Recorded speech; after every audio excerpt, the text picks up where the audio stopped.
Hi. நீ ராஜாவாக இருக்கணுமா? உனக்கு கீழே இருக்கவங்கள வேலை வாங்க கற்றுக்கோ. நீங்கள் ஒரு செஸ் ஆட்டம் பார்த்துருப்பீங்கல்ல.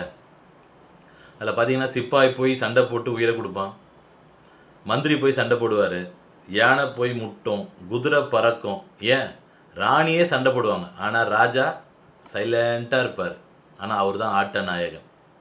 ஆனால் மொத்த ஆட்டமும் ராஜாவை சுற்றி தான் இருக்கும். ராஜா ஆட மாட்டார், ஆனால் மொத்த ஆட்டமும் ராஜாவை சுற்றி தான் இருக்கும். நீ பிஸ்னஸ் பண்ணுறியா, உன் எம்ப்ளாயீஸை எந்த அளவுக்கு யூட்டிலைஸ் பண்ணுறேன்னு பாரு. இல்லை நீங்கள் ஒரு அரசியல் நடத்துகிறீங்களா, உன் தொண்டர்கள் எந்த அளவுக்கு ஒர்க் பண்ணுறாங்கன்னு பாரு. இல்லைனா ஆன்மீகம் ஒரு இயக்கம் நடத்துறியா, அதில் உன்னோட ஃபாலோவர்ஸ் உன்னோட சீடர்கள் என்ன பண்ணுறாங்கன்னு பாரு. ராஜாவா இருக்கணும்னா உன் கூட இருக்கவங்கள வேலை வாங்க கற்றுக்கினா மட்டும்தான் நீ ராஜாவாக இருப்ப. நான் சொல்கிறது பிடிச்சிருந்தா லைக் பண்ணுங்கள், சப்ஸ்கிரைப் பண்ணுங்கள். பாய்.